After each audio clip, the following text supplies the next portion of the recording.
Masechet Baba Batra, Daf Yutet Amud Bet. On va commencer par les 4 dernières lignes de Yutet Amud Aleph. Marhikin et Azraim ve'et Amaharesha Minakotel Shelosha Tefahim. Il faut éloigner les plantes ainsi que la charrue du mur du voisin de 3 tefahim. C'est-à-dire qu'il y a un risque d'ébranler le mur. Alors qu'est-ce qu'il faut faire?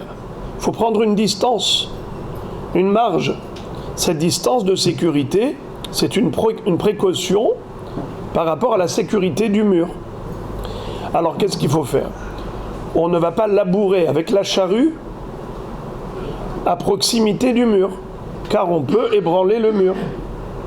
On ne va pas non plus semer des plantes, des zraïm, des graines, à proximité du mur.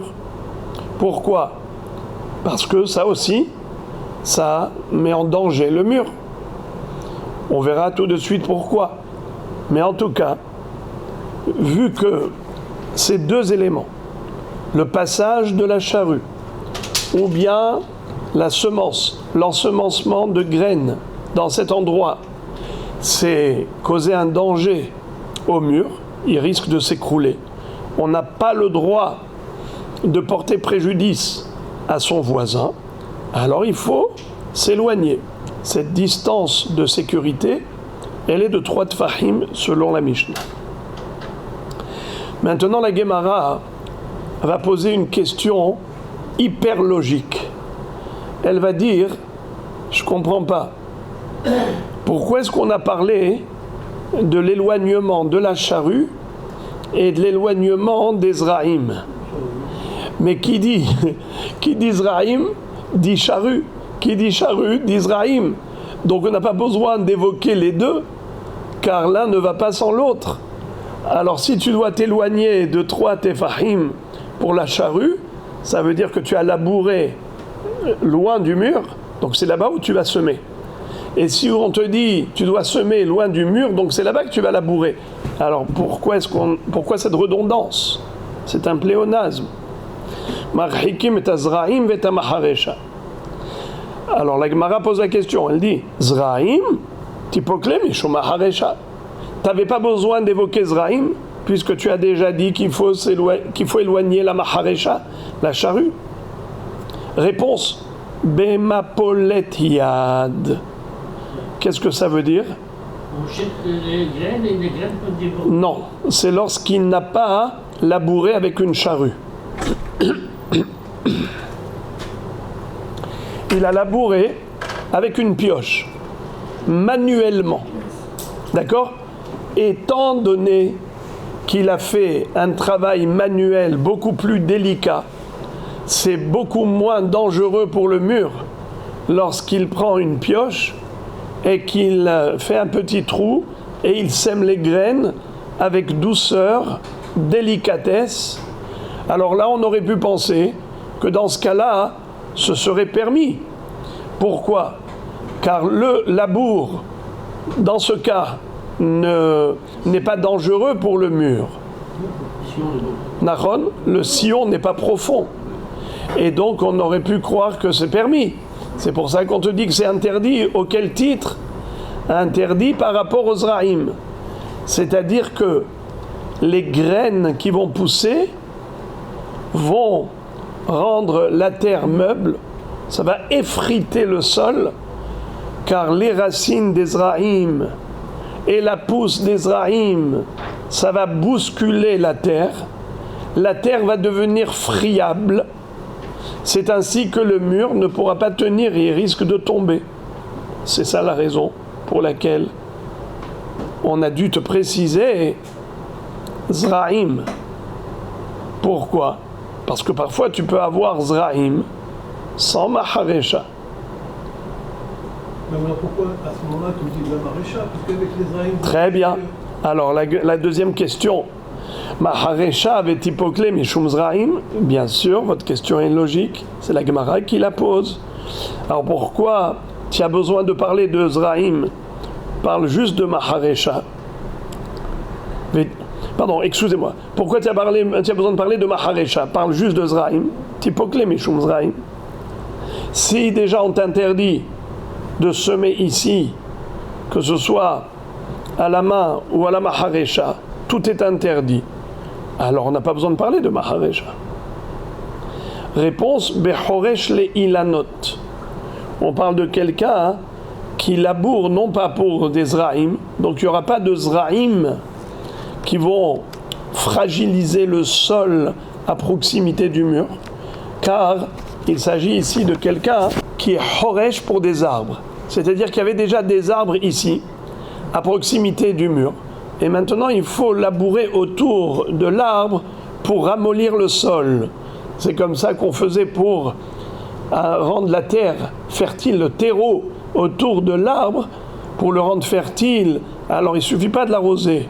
Il faut aussi ramollir la terre avec la maharesha, avec la charrue qui passe autour de l'arbre. C'est pour cela qu'on te dit, tu n'as pas le droit de t'approcher de trop du mur, même pour les arbres, parce que la charrue peut fragiliser le mur. Puisque tu vas labourer avec la charrue le sol, le mur ne tiendra pas longtemps. On a vu que les arbres, c'était encore plus délicat, parce qu'elles devaient s'éloigner du mur de plus que 3 trafos. Les arbres, c'est par rapport aux racines qui sont en dessous. Mais les racines, elles sont bien en dessous. Et donc, on devait s'éloigner par... Hein? On a demandé que l'élément soit plus grand. Oui, mais là, il y avait déjà un arbre, avant le mur. Donc l'arbre, il était là. L'autre, il a construit son mur. Maintenant, je viens avec ma charrue. On me dit, attention, éloigne ta charrue du mur de 3 tfahim. Très bien. La Gemara dit Vetipukle mishum maya. Puisque on a besoin d'arroser les plantes, alors pourquoi est-ce qu'on avait besoin de nous dire qu'il faut éloigner les plantes? Et c'est évident qu'il faut éloigner les plantes. Même si la Mishnah n'avait pas dit Marhikim et Azraim minakotel jelosha tefahim, ça va de soi. Pourquoi? Parce que les plantes, tu dois les arroser. Et si tu dois les arroser régulièrement, puisque les plantes ne poussent pas sans arrosage, alors on ne voit pas quel était l'intérêt de la Mishnah de nous imposer une distance de sécurité par rapport aux Zraïm, vu que qui dit Zraïm dit arrosage. Si arrosage, donc il y a fragilisation du mur par le mouillage de la terre à proximité, alors ça va de soi qu'il faut éloigner les Zraïm. Car si tu n'éloignes pas les Zraïm, tu vas les planter à proximité du mur, ensuite tu vas arroser. Quand tu vas arroser, tu vas fragiliser le mur. La réponse de la Gemara est délicieuse. La Gemara répond Tana be'eretz Israël ka'e dirtiv limtar hashamayim tishtemaim.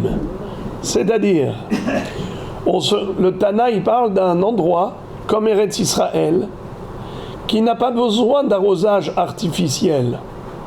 On peut se suffire de l'eau de pluie, comme il est écrit dans Parashat Ekev. Ve'haaretz asher atem ovrim shama lerishta eretz harim uvkaot limtar hashamayim tishte mayim. You understand, my friend? Eretz zavat chalav udvash. Alors, on n'a même pas besoin d'arroser. Les pluies que Akadosh Baruch Hu envoie du ciel suffisent.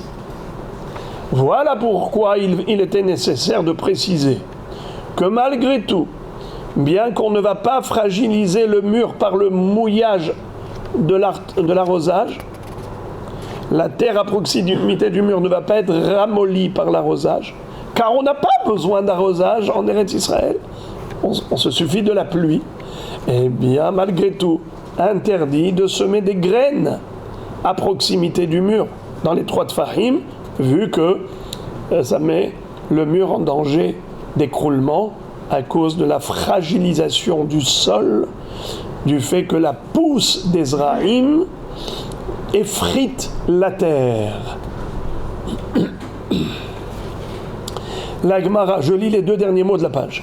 Les memra d'Ezraïm, les tztadin kamishtarshe. En fait, j'ai anticipé, il ne fallait pas que je dise que les Zraïm effritent le sol. Il fallait que je laisse croire que les racines des Zraïm, des plantes, elles vont pousser sous le sol, sous le mur, sous le sol, donc sous le mur, et elles vont ainsi ébranler le mur.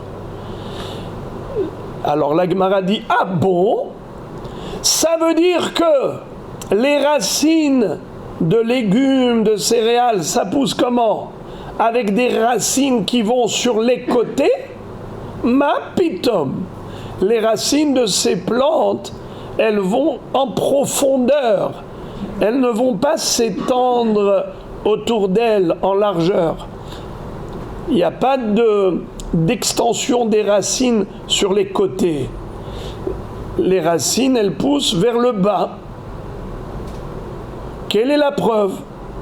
On le déduit d'une halakha. Ve'atnan.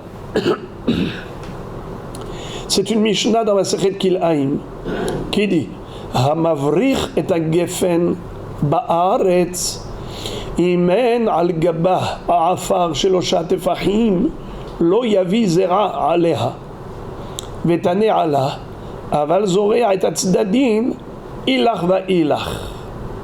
What is it? Vous connaissez la notion de havracha. Ne pas confondre avec harkava. Harkava, c'est une greffe. Havracha, c'est du marcotage. Qu'est-ce que c'est que le marcotage? C'est prendre une branche de l'arbre et rabaisser la branche, la courber au maximum, l'enfoncer et faire un trou dans le sol, et le centre de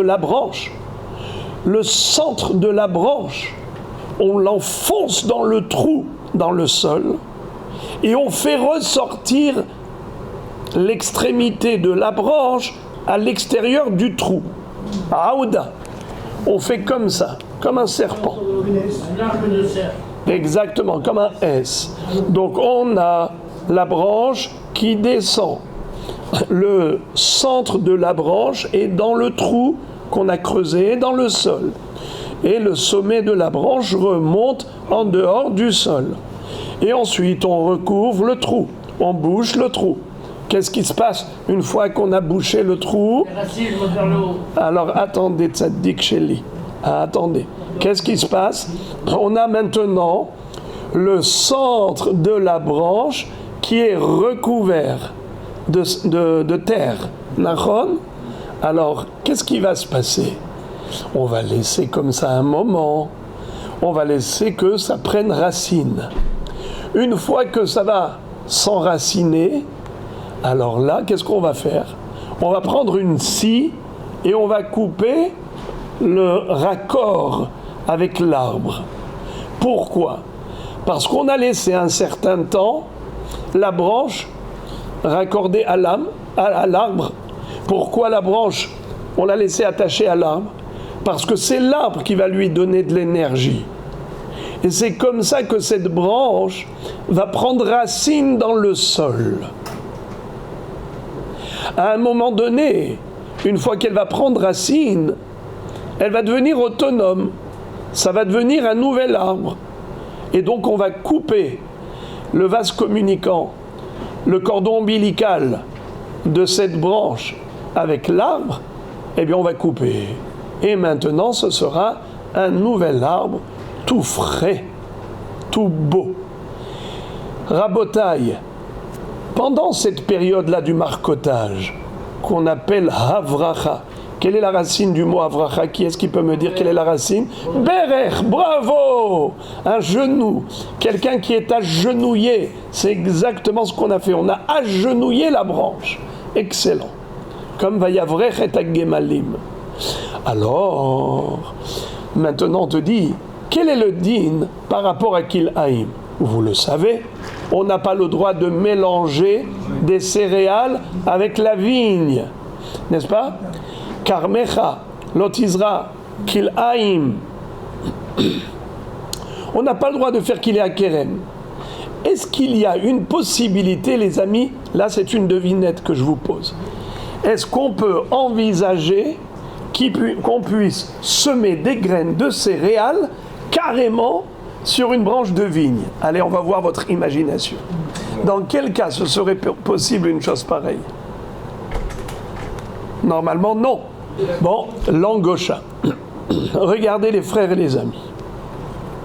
Si par exemple, on a pris une branche de vigne, on l'a pliée, on a enfoncé une partie dans le sol, et le sommet de la branche est remonté à l'extérieur, n'est-ce pas? On avait recouvert le trou, on a arrosé pendant quelques semaines, et maintenant on a une nouvelle vigne.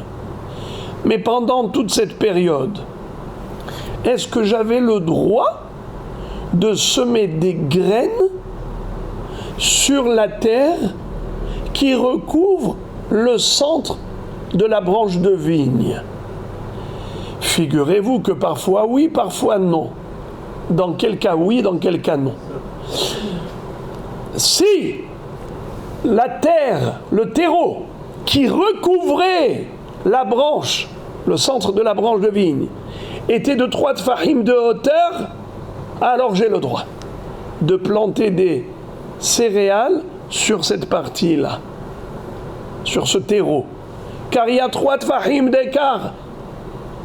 Donc, la plante ne peut pas atteindre la branche de vigne. Il y a 3 tfahim de terreau qui les séparent. Impossible qu'il y ait mélange. Mais si l'épaisseur de ce terreau est inférieure à 3 tfahim, alors là, les graines de céréales que j'ai semées, elles peuvent arriver à la branche de vigne, et donc c'est un mélange. Elles puisent de la vigne. Il y a un kécher. Étant donné qu'il y a un kécher, que ça puise aussi du terreau de la vigne, eh bien ça s'appelle qu'il est à Kérem, c'est interdit. Mais maintenant, Rachi d'abord ouvre une parenthèse très importante, indispensable d'ailleurs. Nous avons une règle, c'est que tu ne peux même pas semer des graines dans ton vignoble, même si ça ne touche pas, même s'il n'y a pas de contact physique entre les graines de céréales et le vignoble. Le simple fait que ça se trouve à l'intérieur du vignoble, c'est interdit de semer des graines de céréales là-bas. Car Mechalot Izra Kil'aim. Rachi répond, comme d'habitude, d'une manière lumineuse, et dit, ici on ne parle pas d'un kérem, d'un vignoble. Car pour que ça s'appelle vignoble, il faut qu'il y ait un minimum de vignes, 5 vignes. Shtaim neged shtaim vechad yotze zanav. Qu'est-ce que ça veut dire? Il faut qu'il y ait 2 en face de 2 et une queue. C'est-à-dire 2 arbustes en face de 2 arbustes et un arbuste en quinconce comme une queue. Vous avez compris comment c'est? Voilà les frères. Voilà les amis. Shtaim neged shtaim vechad yotze zanav. Si on a ce format, cette configuration, ça s'appelle kérem. Voyez-vous, 2 en face de 2 et 1 en quinconce, ça s'appelle kérem. Là, je n'ai pas le droit de semer des kil'aim ici. Pourquoi? Parce que tu sèmes à l'intérieur du vignoble. Là, on ne parle pas de ce cas. Ici, il n'y a pas 5. Allez, on va dire 4, 3, 2, 1. Alors maintenant, j'ai une vigne, une seule. Donc c'est pas un kérem, c'est pas un vignoble, c'est une vigne. J'ai fait du marcotage. J'ai pris une branche de cette vigne et j'ai créé une deuxième vigne avec. Mais pour l'instant, j'ai à peine enfoncé dans la terre, j'ai fait ressortir, j'ai mis du terreau. Est-ce que j'ai le droit sur ce terreau de semer des céréales. Il y a trois. Ça dépend s'il y a 3 tfahim ou pas d'épaisseur de la terre dans le tronc. Maintenant, imaginons, au cas où il n'y a pas d'épaisseur de 3 tfahim, donc je n'ai pas le droit. Maintenant, autre question. Est-ce que j'ai le droit, écoutez bien, c'est trop beau, est-ce que j'ai le droit, à droite et à gauche de la branche de vigne, de semer des céréales? Il faut 3 farines aussi. Aouda, je répète bien ma question. Maintenant, je ne suis pas au-dessus, pile poil au-dessus de la branche, en vertical. Je ne suis pas. Je suis à côté, un peu en décalé par rapport à la branche qui est en dessous, un peu en décalé à droite, ou un peu en décalé à gauche. Et il n'y a pas 3 tfahim de terreau. Permis ou interdit? Permis. Pourquoi permis, les frères et les amis? Car il n'y aura jamais de rencontre entre les deux. Car les graines de céréales, elles vont droit en face d'elles-mêmes. Étant donné qu'elles descendent vers le bas, il n'y aura jamais de croisement. Or, qu'il haïm, c'est le croisement qui est interdit. Ok, mes frères? Alors, qu'est-ce que la Gemara veut déduire comme kushia? Et là, je fais appel à votre intelligence. Donnez-moi maintenant la question de la Gemara après toutes ces introductions. À quoi la Gemara veut aboutir? Elle veut poser une question bombe par rapport à notre Mishnah. La question, elle est bombardesque. Si tu me dis que les zraïm, les plantes, elles ont des racines qui ne vont pas sur les côtés, en extension, mais elles vont en profondeur, droit vers le bas. Alors quel est le problème du mur? Pourquoi tu as dit qu'il faut s'éloigner 3 tfahim du mur du voisin pour ne pas l'ébranler avec mes zraïm? Mais mes pauvres zraïm, ils sont tellement gentils, ils ne font rien de mal à personne. Elles vont pas chez le voisin, mes zraïm. Mes plantes ne vont pas chez le voisin. Alors pourquoi tu m'imposes une distance de sécurité? Tu viens de me dire que, même pour qu'il aïm, c'est très grave, tu m'as permis de planter juste à côté de la vigne, ma mâche à côté de la branche de vigne qui est en dessous, dans le marcotage. Naron? Alors, la réponse d'Agmara va être très belle. C'est ce que j'avais dit par anticipation. Que, en fait, le dégât causé au mur, il n'est pas relatif aux racines qui passent sous le mur.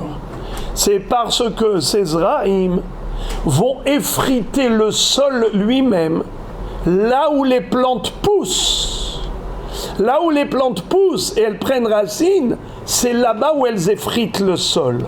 Alors si tout le long du mur, à côté du mur, tu vas planter des zraïm, eh bien tout le sol qui est à côté du mur est friable, il est meuble. Donc c'est comme construire sur du sable, un château sur du sable. Et le mur, il va évidemment s'écrouler. Car la terre qui est à côté du mur, qui tient les fondations du mur, n'est plus une terre ferme, mais une terre friable. Alors on va lire tout ça dans les mots. Regardez s'il vous plaît la première ligne de Daf Yotet Amud Bet. Ve'atnan. D'abord, les mêmes rats d'Ezraïm et Tzdatin Kameshtarche. Ça veut dire que les plantes, elles prennent racine sur les côtés, et donc il y a un risque que ça traverse le dessous du mur.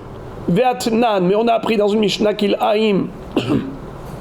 Hamavrich et agefen ba'aretz, celui qui a fait du marcotage dans sa vigne, dans le sol. Im en al gabar afar sheloshat tefahim lo yavi zera alea. S'il n'y a pas 3 tefahim d'épaisseur au niveau du terreau, il n'a pas le droit de planter sur ce terreau. Vetane ala, et pourtant la braïta à ce propos, elle continue en disant Aval Zorea et Tzadin, Ilar va Ilar. Mais il a le droit de planter des graines à droite et à gauche. C'est-à-dire juste en décalé par rapport à la branche de vigne. Mashma, en d'autres termes, qu'il n'y a pas de risque d'extension. Il n'y a pas de risque d'extension des graines de plantes, des racines de plantes. Réponse. Amar Rabbi Haga Beshem Rabbi Yossi Mipene Shemahlidin et Akarka Marlin Afartihuah. C'est exactement ce qu'on a dit. La réponse de la Gemara, c'est que les racines des plantes vont effriter le sol, et le sol à côté du mur, va devenir friable et le mur ne pourra plus tenir. Nouveau sujet. Marhikim et meraglaim minakotel shelosha tefahim. On avait dit que parmi les mesures de sécurité que le voisin doit prendre pour ne pas porter préjudice au mur de son voisin, alors il doit éloigner également les urines, meraglaim. Et la Gemara tout de suite va nous citer un enseignement de Rabba Bar Hana, qui est un Émora, un enseignement qui est juste contraire à ce qu'on vient d'apprendre dans la Mishnah. Et évidemment, la Gemara va tout de suite rebondir en disant: mais comment Rabba Bar Hana, qui est un Émora, peut-il contredire la Mishnah qui a été enseignée par les Tanaïm? C'est impossible. Et la Gemara va donner une réponse en disant que chacun parle d'autre chose de manière à ce qu'il n'y ait pas de contradiction. Lisons. Amar Rabba Bar Hana Mutar la Adam lehashtin maim betzad kotlo shel havero. Un homme a le droit d'uriner à côté du mur de son voisin. D'accord ? Et d'où il apprend ça? D'où il le déduit qu'on a le droit d'uriner à côté du mur de son voisin. Donc il urine sur le sol, mais à proximité. Dirti virrati l'ah'av mashtin bekir ve'atzur ve'azuv be'Israël. C'est-à-dire, Akadosh Baruch Hu a dit à Eliyahu an-Navi qui va punir le roi Ahav, qui était un roi idolâtre, qui a répandu l'idolâtrie au sein d'Israël et qui a eu beaucoup de comportements négatifs. Sa femme Izével avait tué le fameux Navot à Israéli pour lui prendre son vignoble. Navi va lui dire: Aratzarta Gamiarashta, tu as assassiné, maintenant tu veux prendre ça comme héritage. D'une manière ou d'une autre, Akadosh Baruch Hu annonce à Eliyahu Navi la malédiction qui va tomber sur Ahav.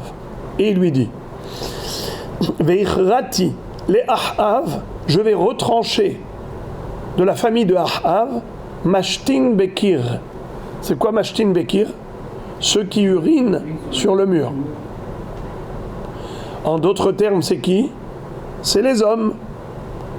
Car c'est la différence entre un homme qui urine et une femme qui urine, c'est le kilouah, c'est le jet.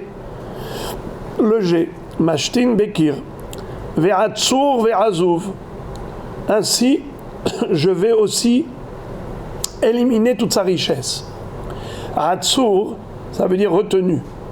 Qu'est-ce que la personne retient? Eh bien, son argent, ses diamants, ses bijoux, c'est toutes les choses qui lui sont précieuses. Elle garde précieusement à la maison, dans un coffre-fort. Ça s'appelle Atzur. Tout ça, ça va disparaître de Ahav. Vers Azouv. C'est quoi Azouv? C'est les troupeaux que la personne abandonne à l'extérieur, c'est-à-dire les envoie au pâturage. Béisraël. Ça veut dire quoi Béisraël? Tout Israël en sera témoin de cette sanction qui va tomber sur Ahav et sa famille. Du fait que le pasouk est dit Mashtin Bekir, ça veut dire que c'est une chose normale. Alors c'est irréprochable. C'est-à-dire qu'on a le droit d'uriner sur le mur du voisin, ou à proximité du mur du voisin. C'est ce qu'a dit Rabba Bar Hana. Il a déduit donc de ce pasouk cette halakha. La Gemara immédiatement rebondit en disant Vea anantenan vet meraglaim inakotel sheloshat tefachim. Comment tu peux dire une chose pareille? Rabba Bar Hana. Tu vois pas la Mishnah? Tu n'as pas vu la Mishnah? La Mishnah dit clairement qu'il faut éloigner l'urine d'où? Du mur du voisin de combien? 3 tfahim, 30 cm. La Gemara répond Hatam beshofrin. Là-bas, on parle d'un pot de chambre. Vous savez comment c'était à l'époque? Les gens n'avaient pas de toilette. Alors ils avaient des pots de chambre. Pendant toute la nuit, toute la famille urinait à l'intérieur de ce pot. Alors, ils le recouvraient et le lendemain, ils allaient le vider. Alors ça, c'est assourd de vider devant le mur du voisin. Pourquoi? Parce que c'est une grosse quantité, et en plus avec le jet fort, donc tout ça, tout arrive en même temps, ça peut ébranler le mur au fur et à mesure. Si tous les jours il fait ça, chlet. C'est la raison pour laquelle la Mishnah nous a dit distance de sécurité. Il faut une marge de 3 tfahim. Tandis que si c'est une personne unique qui va uriner, donc c'est une petite quantité, elle a le droit d'uriner à côté du mur de son voisin. Je saute la parenthèse. Tashma lo yashtin adam ma'im betzat kotlo shel habero ela im ken irhik mimenu shlosha tefahim. La Gemara ne lâche pas Rabba Bar Hana. Elle dit mais comment tu as pu affirmer une halakha pareille en disant qu'on a le droit d'uriner à côté du mur du voisin? Mais tu contredis une braïta. D'abord, tu contredis une Mishnah. Mais qu'est-ce qu'on a répondu? La Mishnah, de quoi elle parle? De Shofrin. Donc, il n'est pas en contradiction avec la Mishnah. Au Hachem, on a réussi à tirer l'épingle du jeu. Mais là, maintenant, il y a une braïta qui dit clairement, noir sur blanc, Lo yashtin adam ma'im betzat kotlo shel havero ila im ken irhik mimenu shlosha tfachim. Là, tu peux plus me dire qu'il s'agit de Shofrin, d'un pot de chambre qui est plein d'urine. C'est pas de cela qu'il s'agit. Il s'agit de quelqu'un qui va uriner. Et on te dit, il n'a pas le droit d'uriner à proximité du mur, il doit s'éloigner 3 tfachim. Et là, c'est une baraïta écrite par les Tanaïm. Rabba Bar Hana Keta Emora ne peut pas contredire une baraïta. D'ailleurs, la baraïta, elle continue en disant Bame devarim amorim bekotel levenim aval bekotel avanim birde shelo yazik bekama tefah.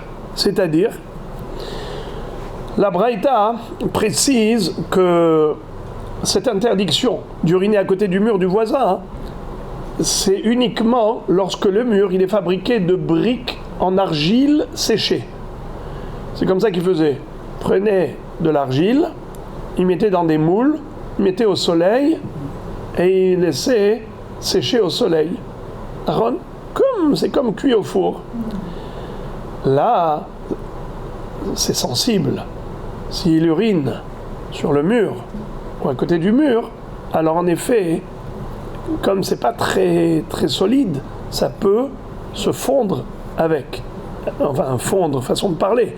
Ça peut ramollir. Mais si c'est kotel avanim, mais si c'était un mur de pierre, dans ce cas-là, il faut s'éloigner juste pour pas qu'il soit mazik, c'est-à-dire de ne pas effondrer le mur en effritant le sol. Parce que si tu mets des urines mamache à proximité du mur, même si c'est des murs de pierre, mais sur quoi la pierre elle tient? Sur la terre. Et la terre, si elle n'est pas ferme, si elle est ramollie par les urines, eh bien, au fil du temps, le mur va tomber. C'est pas que le mur lui-même, il va se ramollir, mais la terre va se ramollir et donc il n'y a plus de fondation. Ok? Alors, combien il faut s'éloigner? Tefah. On n'a pas besoin de s'éloigner 3 tfachim. Dans quel cas il faut s'éloigner de 3 tfachim? Si c'est un mur fait avec des briques en argile qui ont séché au soleil. Régrega. Alors, ça c'est Veshel Tsunma, Motar. Qu'est-ce que c'est Tsunma? Tsunma, on a déjà appris. Vous vous rappelez? C'est quoi? Bravo! des rochers. C'est là. Si le mur tient sur des fondations hyper fortes, c'est-à-dire des rochers, et donc peu importe si la terre est ramollie à proximité, que ça change. De toute façon, les fondations, c'est le là, bien solide. Dans ce cas-là, il n'y a pas de souci. On peut même uriner à proximité, mamash, il n'y a pas de risque. Alors, Rabotai, quelle est la kushia qui se dégage de cette braïta? Tout compte fait. C'est que si c'était des briques en argile, il faut s'éloigner de 3 tfahim. Or, qu'est-ce qu'a dit Rabba Bar Hana? Lui, il a autorisé d'uriner dans tous les cas de figure.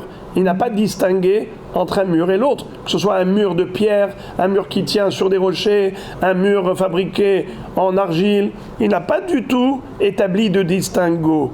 Il a dit permis. Et il a même cité un pasouk, Mashtin Bekir. Et donc il a autorisé. Alors que c'est dans la Braïta, c'est écrit clairement le contraire. Que même pour uriner, il faut s'éloigner 3 tfachim s'il s'agit d'un mur de briques. La Gemara dit, on n'a pas de réponse. Tiuvta de Rabba Bar Hana, Tiuvta. En effet, cette Baraïta, c'est une réfutation de Rabba Bar Hana. La Gemara ouvre une parenthèse, elle dit, Veha Rabba Bar Hana, Kraka Amar. Je comprends pas, comment tu réfutes l'opinion de Rabba Bar Hana? Mais est-ce que Rabba Bar Hana a inventé? Il n'a pas inventé. Il a cité un pasouk duquel il a déduit ce qu'il a dit. Écrit clairement que la malédiction qui va tomber sur la famille de Ahav, c'est que tous les Echarim, tous les mâles vont mourir. C'est qui? Les hommes qui sont capables d'uriner avec un jet, d'achon. Alors, c'est écrit clairement, Mashtin Bekir. Ça veut dire que c'est normal d'uriner sur le mur. C'est comme ça qu'on qualifie l'homme. Les hommes, pas les femmes, les hommes de la famille de Ahav, on les appelait Mashtin Bekir. Alors si c'est comme ça qu'ils sont qualifiés, ça veut dire que c'est la normalité des choses. Alors lui, Rabba Bar Hana, en quoi est-il coupable? Il t'a cité un pasouk, il en a déduit clairement que le pasouk trouve normal d'uriner sur le mur. Mashtin Bekir, Ma'abaya. Aïe, aïe, aïe, aïe, la réponse, est-ce que quelqu'un veut imaginer une réponse? Alors, la réponse de la Gemara est la suivante. Le pasouk n'est pas une preuve. Pourquoi? On peut dire que le pasouk ne parle pas des hommes, il parle des chiens.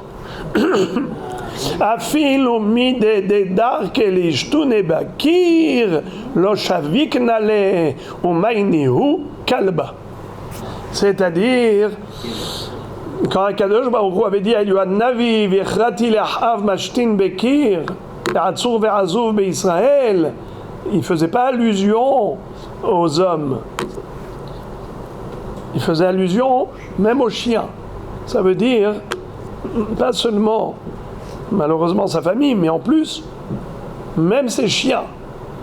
C'est-à-dire, on ne pourra même plus dire « Ah, il y a un souvenir de Ahav ». Il n'y a plus de souvenir de Ahav, parce que même ses biens matériels ont disparu. Même ses troupeaux ont disparu. Même les chiens, même ses chiens, ils ont disparu. Tu ne peux même pas plus dire « Ça, c'est le chien de Ahav ». Je me redis, je vais les retrancher tous. Voilà donc la fin du sujet. Et maintenant, la Gemara va faire du hors-sujet.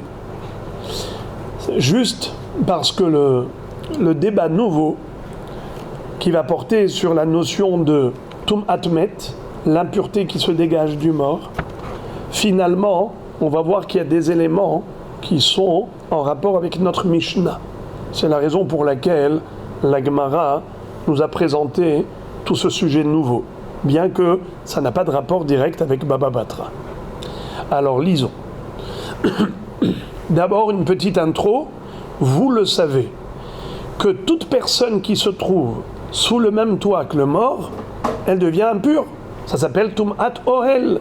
Également, tous les kelim, les ustensiles qui sont sous le même toit, eh bien, sont Tme'im. Ça s'appelle Tum'at Ohel. Maintenant, les amis, je vous pose une question. Quel est le din s'il y a 2 chambres voisines. Il y a 2 pièces, l'une à côté de l'autre. Entre les 2 pièces, il y a un vase communicant. Il y a une petite lucarne. Le mort se trouve dans une pièce. Et il y a des personnes ou des kélim dans la pièce voisine. Entre les 2 pièces, il y a, comme j'ai dit, une petite lucarne, un halon, une fenêtre. Quel est le din? Est-ce que la tum'at ohel, la tum'at met, elle passe et elle contamine tout le monde? Bravo! Il faut qu'il y ait au minimum un tefah par tefah. Si on a 10 cm par 10 cm, un tefah par tefah, bon, j'ai arrondi 10 cm. Si on veut aller d'après le Raphaïm Naé, c'est 8 cm. D'après le Chazon Ish, 9 cm,6. Et bon, allez, on va arrondir. 10 cm. Donc la largeur d'un point, tefah. Si on a un tefah carré, alors la toum'a elle passe et elle va vers l'autre pièce et c'est comme si ils étaient tous be'ohel hamet. Pardon? Même si elle est fermée, puisque elle est fermée qu'en attendant, c'est pas fermé définitivement, c'est fait pour être ouvert. Alors maintenant, quel est le din s'il y avait un objet déposé dans cette fenêtre? Alors on a la fenêtre ouverte, mais il y a un objet. D'accord, regardez, il y a ce feutre là par exemple. Il est posé là-bas. Ça réduit la surface. Ça réduit l'espace de la fenêtre. Donc on n'a pas un tefah par un tefah. Est-ce que la toum'a elle passe? Oui ou non? Non. Comme au cinéma, il faut un tefah. Il faut un tefah. Hein? La caméra, elle doit Aïe aïe aïe, le chidouche hagadol, le grand chidouche. C'est que si c'est un objet qui n'est pas censé rester là-bas définitivement, on est censé le récupérer. Étant donné qu'on est censé le récupérer, donc il n'est pas battel là-bas. Il ne fait pas partie intégrante du mur. C'est un objet posé dans un espace vide. Il est juste déposé là-bas. Alors là, il n'est pas réducteur de l'espace. Vu que on va le reprendre. Puisqu'on va le reprendre. Alors même lorsqu'il est là-bas, il est considéré comme absent. Même lorsqu'il est présent, il est considéré comme absent car il n'est pas censé rester là-bas ad vitam aeternam. Il n'est pas battel.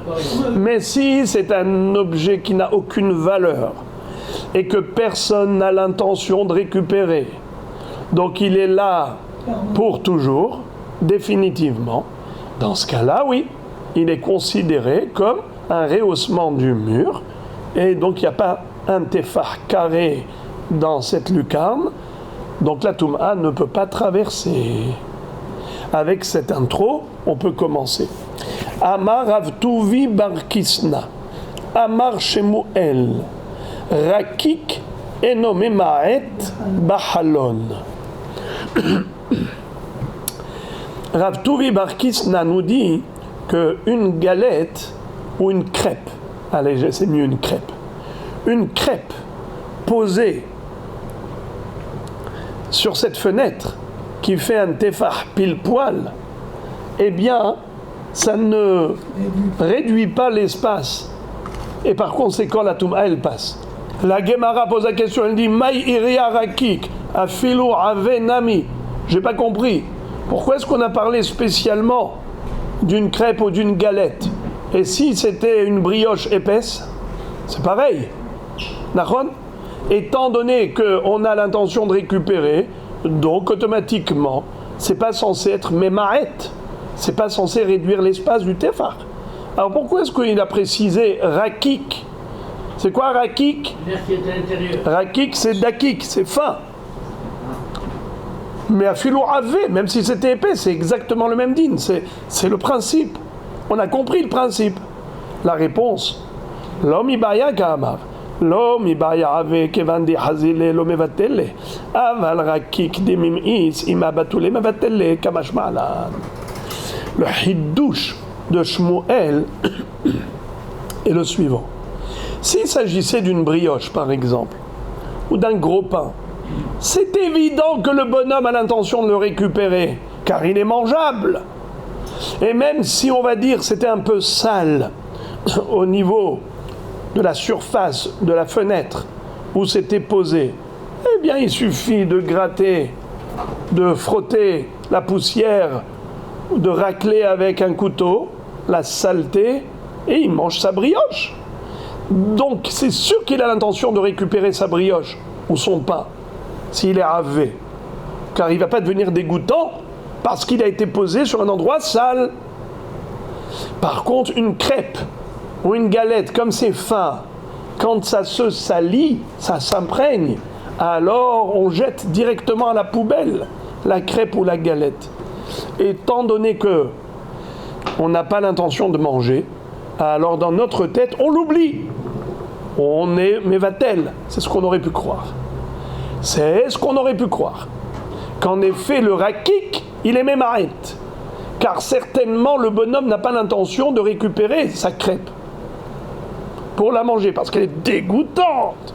Il a posé sur la poussière là-bas. Il y a de la poussière depuis Adam Arishon sur cette fenêtre. Alors, stable, je plaisante. Mais pour dire que on aurait pu croire qu'il n'a pas l'intention de récupérer. Shmuel te dit non. Un bonhomme qui a faim, il va prendre la crêpe, il va gratter, il va frotter, il va enlever tout ce qu'il y a là-bas, comme saleté, comme poussière, et il va mettre une bonne, comment on appelle ça, une confiture, du miel, du beurre. Comment vous mangez, vous, les crêpes? Avec du même rare au chocolat. Et c'est donc le bonhomme, il dit, mais c'est toujours récupérable. Si c'est toujours récupérable, pourquoi tu veux que je l'abandonne là-bas? C'est ça le haïdouche. L'homme ave et la afilo rakik. Traduction, non seulement lorsque c'est épais comme une brioche, que c'est sûr qu'il a l'intention de récupérer, mais même du rakik, il a l'intention de récupérer, et donc énommé maït. Et puisque il a l'intention de récupérer, donc la touma, elle passe, et tout ce qui se passe de l'autre côté, ça devient tamé.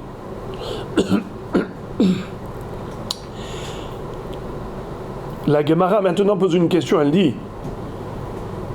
Veti pokle de avale davar sheu mekabel tum'a chol davar she'eno mekabel tum'a eno chotzes bifnei hatum'a.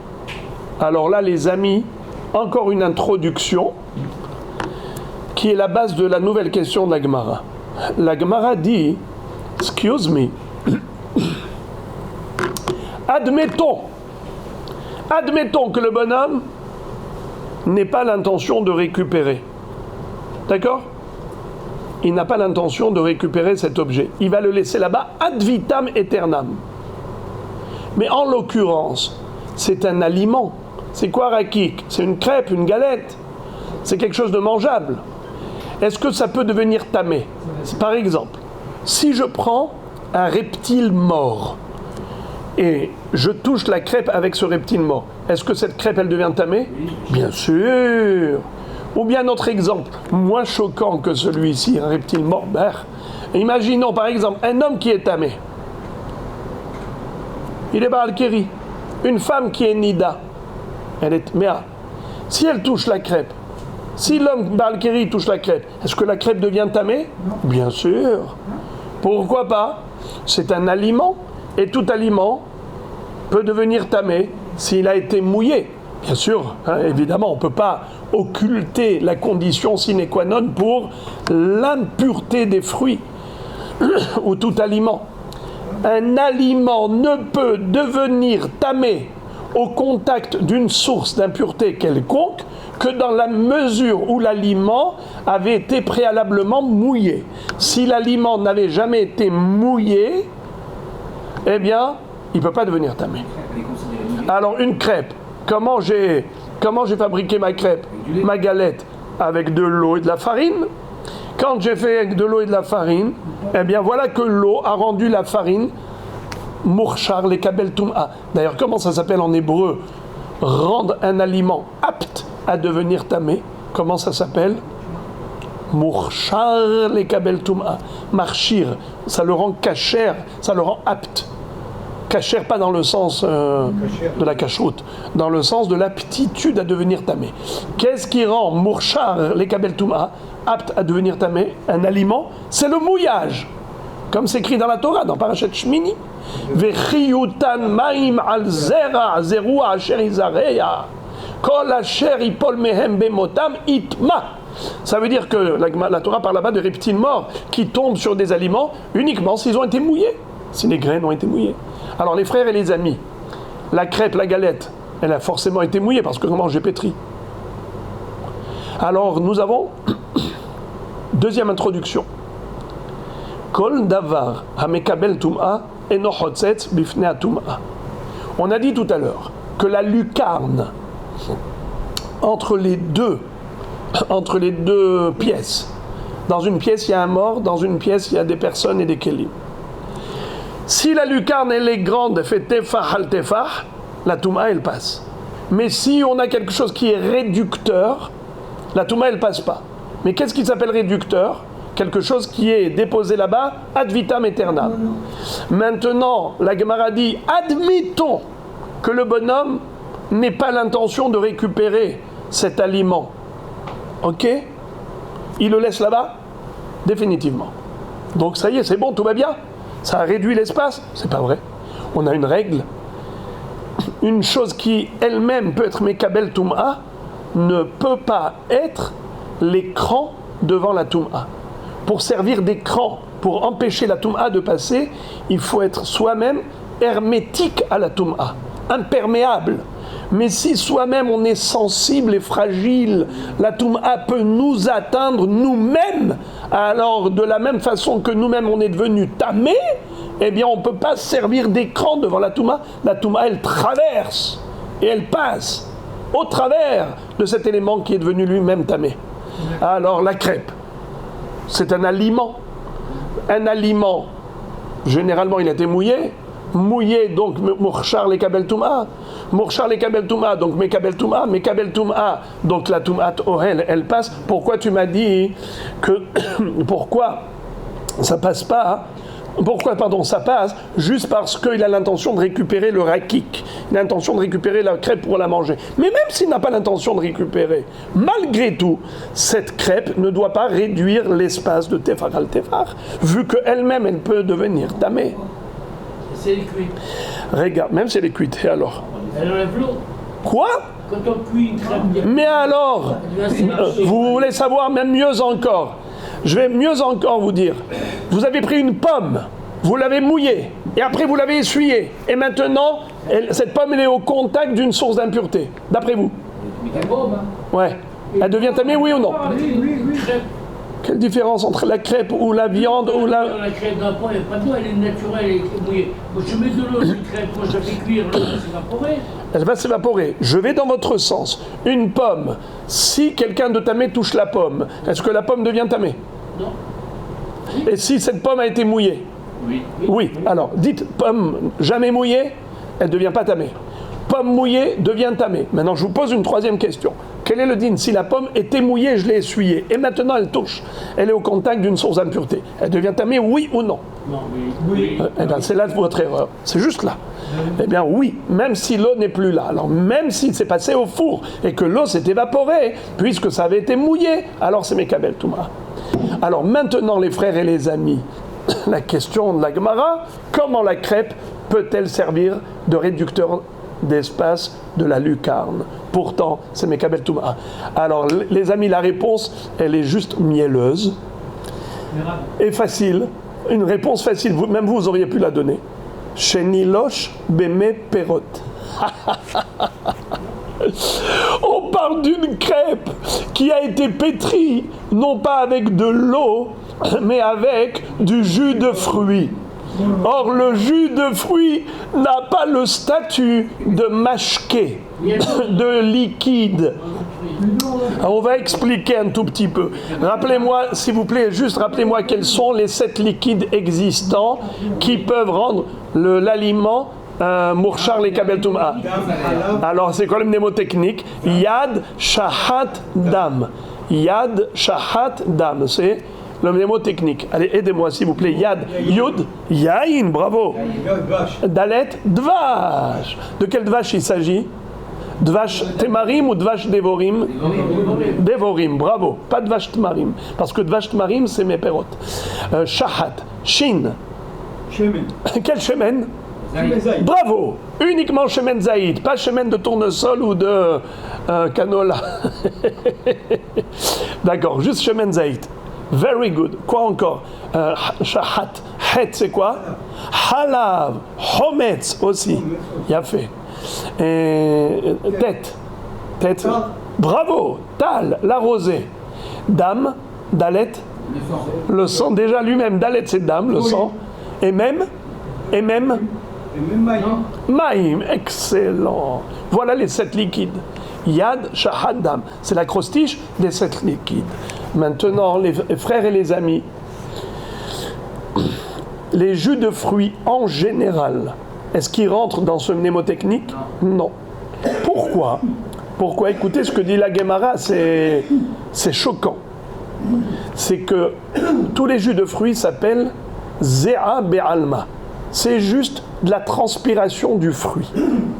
C'est la sueur du fruit. Ça n'a pas un statut de liquide, figurez-vous. Choquant. Du jus de pomme, le jus de pomme, c'est pas marchir les kabel touma. Si on a fabriqué la crêpe avec du jus de pomme, et d'ailleurs on fait chez Akol. Voilà. D'ailleurs, on ne fait pas sur les jus de fruits la bracha du fruit, parce que c'est juste une sueur, une transpiration du fruit. Alors que le jus de raisin, on fait quoi? Boré Peria Geffen. Et normalement, on aurait dû faire quoi? Boré Peria Hetz. Comme on dit dans la Mishnah, Masechet Brachot, Ketzad Mevachim ala Perot. Hein? Perek Shishi, bravo, Tzadik. Comment ça s'écrit là-bas? Al Perot a Ilan. Mevarech Boré Peria Hetz. Chutz mina yain, she'ala yain, omer Boré Peria Geffen. Vous entendez? On dit, pour les fruits des arbres, on dit Boré Peria Hetz, à l'exception du vin. Car le vin, il mérite une bracha supérieure, Boré Peria Geffen. Sous-entendu que si on n'avait pas une bracha supérieure, quelle bracha aurait dû être celle du jus de raisin? Boré Peria Hetz. Bravo! Rabotaille, sous-entendu que seul le jus de raisin et seule l'huile d'olive méritent la bracha de Boré Peria Hetz. Car ce liquide du fruit, c'est comme le fruit lui-même. D'ailleurs, quelqu'un qui boit de l'huile d'olive, quel bracha il fait? Boré Peria Hetz. Mais évidemment, pas s'il boit comme ça à la bouteille. S'il a mélangé l'huile d'olive avec un bouillon, ce qu'on appelle anigaron, et il le boit l'irfoua. Il le boit parce que il voudrait, comment on appelle ça, se soigner. Alors, c'est bon, parce que comme c'est pas buvable, tel quel, c'est mazik. Quand tu bois tel quel, c'est répugnant de boire de l'huile tel quel. Alors, tu l'agrémentes avec un petit bouillon, et comme ça, tu bois l'huile d'olive. C'est vrai qu'il y a des gens qui prennent tous les matins une cuillère d'huile d'olive. Et après, une fois qu'ils s'habituent, ils ne trouvent pas ça dégoûtant. Mais sinon, si tu mets un peu de anigaron, et que le ikar, c'est le shemen zaïd, fait Boré Peria Hetz. Alors que quelqu'un qui prend un jus de pomme, il fait Shakol Niami de Baro. Tov. Maintenant, les frères et les amis, hein? Sur les jus de raisin, on fait un Geffen. Oui, c'est ce que j'ai dit. Que c'est les deux exceptions. J'ai dit le jus de raisin et l'huile d'olive sont les deux exceptions. Ce sont les seuls jus de fruits pour lesquels on fait la bracha du fruit. Parce qu'elles ont été créées que pour ça. Bravo. C'est pour ça que ça s'appelle mashke. Alors que les autres s'appellent zéa, transpiration. Maintenant, les frères et les amis, vous avez compris la réponse d'Agmara. Du miel. C'est quoi la réponse mielleuse? L'Agmara dit: pourquoi tu penses que la crêpe, elle est forcément Mekabelet Touma? Pourquoi elle est Mekabelet Touma? Parce qu'elle a été mouillée. Avec quoi elle a été mouillée? Au moment du pétrissage, quand tu as mélangé la farine avec l'eau, et l'eau, c'est un des 7 mashkim qui sont Marchirim Mekabel Touma, mais qui t'a dit que ça a été pétri à l'eau? Peut-être ça a été pétri au jus de pomme. Et donc, si ça a été pétri au jus de pomme, c'est pas Mourchar les Kabel Touma. Donc, c'est le Mekabel Touma. Si c'est pas Mekabel Touma, donc ça peut être Hotzetz Bifnei Touma. Ça peut servir d'écran pour empêcher la Touma de traverser la petite fenêtre, la petite lucarne. Mais à condition d'abandonner le, comment on appelle ça, le gâteau là-bas. S'il a l'intention de le récupérer, il n'est pas chotzetz. Donc il faut répondre à 2 critères. Primo, il ne faut pas qu'il soit Mekabel Touma, donc pétri pas à l'eau, mais au jus de pomme. Et je prends un exemple de jus de pomme, parce que c'est l'habitude de pétrir au jus de pomme, au jus d'orange, ou n'importe quel fruit, même du jus de goyave, ce que vous voulez. Mais en tout cas, un jus de fruits. Nachon, nilosh bemeperot. Et deuxièmement, mevatel oto sham. Il est mevatel oto sham. Alors maintenant, la Gemara pose la question, elle dit, ça veut dire que d'après Shmuel, tout élément qui n'est pas abandonné ad vitam aeternam dans cette fenêtre, il ne pourra pas servir d'écran pour empêcher la Touma de traverser la fenêtre. Nachon? Pourtant, nous avons une Mishnah de laquelle on peut déduire le contraire. Lisons. Metive, kupa, melea teven. Si on a une coupa qui est pleine de teven, dites-moi, teven, la paille, est-ce que c'est Mekabel Touma? Non. Bravo. Pourquoi non? Il n'y a pas de mouille. Et même si j'ai mouillé le teven, est-ce que teven c'est Mekabel Touma? Ça veut dire s'il y a un tamé qui touche la paille. C'est pas un produit fini. Très bien. Alors allez-y un peu plus. C'est un kéli. Bravo. Ce n'est pas un kéli. Uno. Ce n'est pas un aliment. Non plus. Ce n'est pas un être humain. Non plus. C'est pas un kéli. Donc tout va bien. C'est pas un péri non plus. Alors dès que on n'a pas ici le statut ni de kéli, ni de adam, ni de péri, c'est pas Mekabel Touma. La paille n'est pas Mekabel Touma, même si elle est mouillée ou pas mouillée. C'est la nourriture pour les Hein? vaches, les bœufs. C'est la nourriture pour les vaches et pour les C'est vrai. Mais pour être Mekabel Touma, il faut que ce soit de la nourriture pour hommes. Maintenant, Havit, Melea Grogrot. Une jarre, un tonneau qui est plein de figues sèches. On parle ici de figues qui n'ont pas été mouillées à l'eau, parce que si ça a été mouillé à l'eau, un problème. Alors maintenant, elles sont dans un kéli. Ok? On a un tonneau en argile plein de grottes, de figues sèches. C'était posé à Munahim Bahalon. Posé où? Dans la lucarne qui séparait les 2 pièces. Là, on parle d'une lucarne qui est assez grande. On va dire une lucarne qui fait par exemple, allez, prenons un exemple, 50 cm sur 50 cm. Une belle lucarne. Et là-bas, il y avait un tonneau qui bouchait la lucarne. Il obstruait le trou. Qu'est-ce qu'il y avait dans ce tonneau? Des figues sèches. Ou bien, par exemple, qu'est-ce qu'il y avait? Une coupa. Une coupa. Qui était pleine de quoi? De paille. D'accord? Coupa, melea teven. Havit, melea grogrot. Amunahim bahalon. Qui était posé à la fenêtre. Ro'im. On doit imaginer. Ro'im. On doit imaginer. Kol she'ilu inatelu. Ve'cholim teven ve'grogrot la'amod bifnei atzman. Hotzetzin. Ve'im lav. En hotzetzin. C'est-à-dire, le kéli lui-même, on va voir tout de suite que c'est un kéli qui lui-même est Mekabel Touma.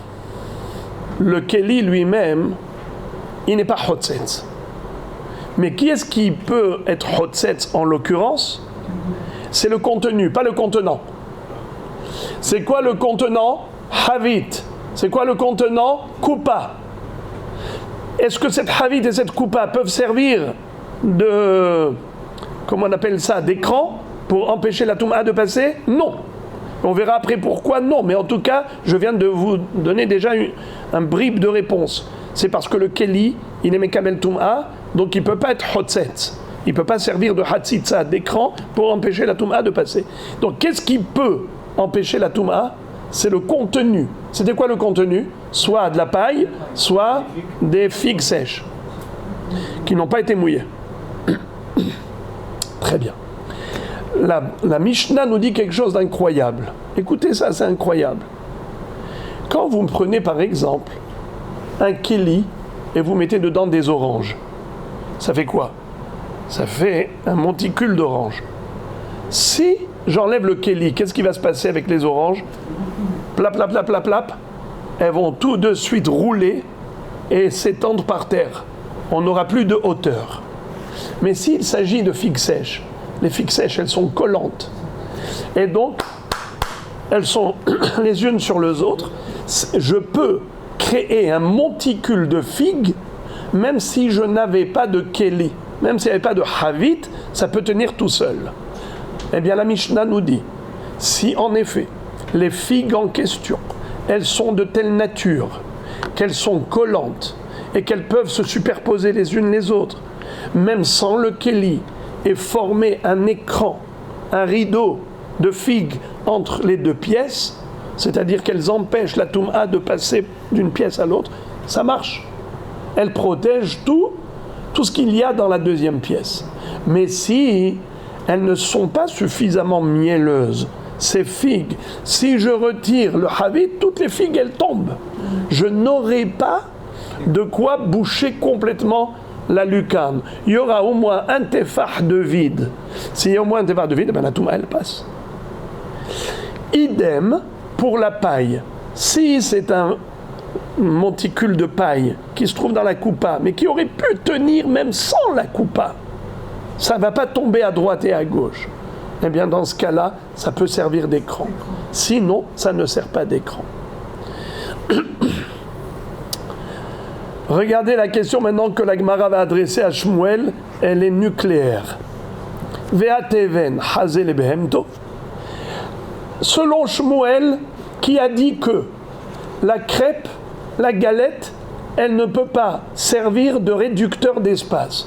Pour quelle raison? Qui est-ce qui se rappelle pour quelle raison?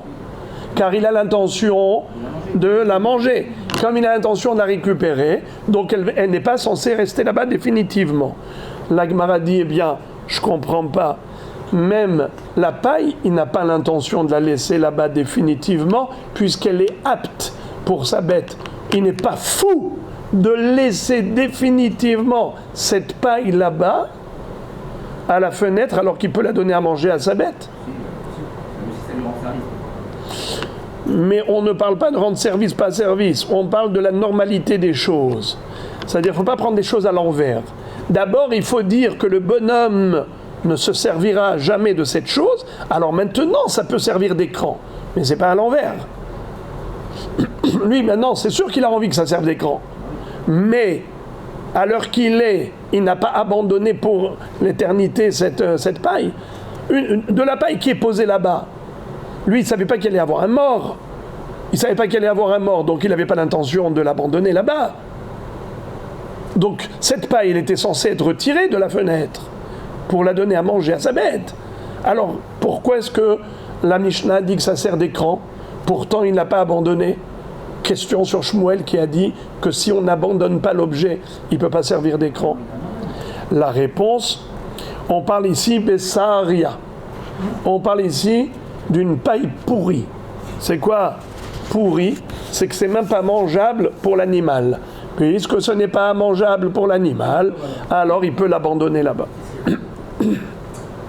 La Gemara dit, mais même si ce n'est pas mangeable pour l'animal, hazeletina, mais c'est apte à être utilisé pour fabriquer des briques. À l'époque, comment ils fabriquaient les briques? Ils mettaient de la paille dans le mortier. Réponse des Hidbek Kotse.